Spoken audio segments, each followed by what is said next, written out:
Hello and welcome to the channel Let's Automate. Today we're discussing about Automation Anywhere Enterprise Client installation.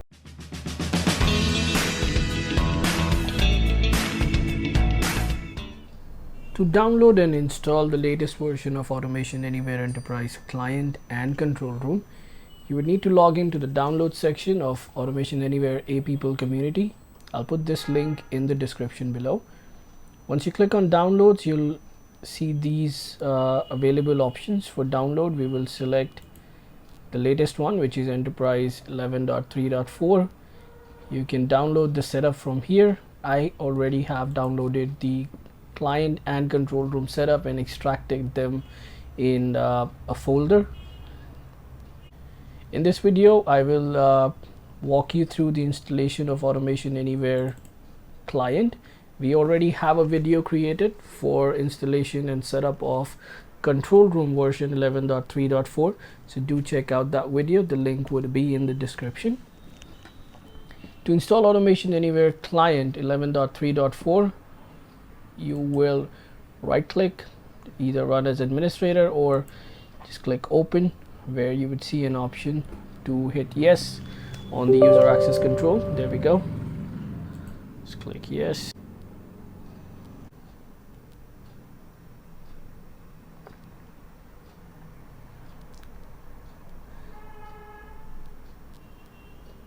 Installation for Automation Anywhere client is relatively simple. You'd see an initial screen, you click on next, accept to the terms and conditions, hit next again.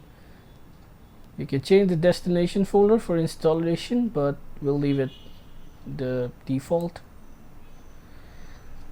These are some of the additional options for plugins that you may install.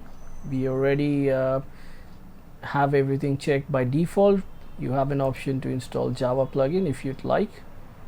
If you go to more options, you can select the control room URL and also link to the program data and public folder. So we don't want to make any changes at the moment. We'll go with the default installation.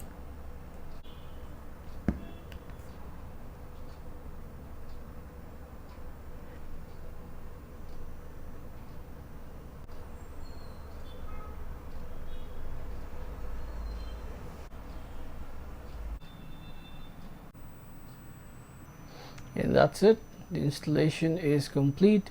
You have an option to launch the client, so we'll keep that checked and hit finish. You will enter the control room URL that your control room administrator might have provided, or if you have installed control room on your computer, then this would be HTTP or S and then your host name. You can select user credentials, SSO or Windows, where you'd have an option to select the domain. Once you put the control room ID, you may or may not see the domain option depending on how your control room is set up for authentication. So that's it. That is how you install Automation Anywhere client 11.3.4. Thanks for watching.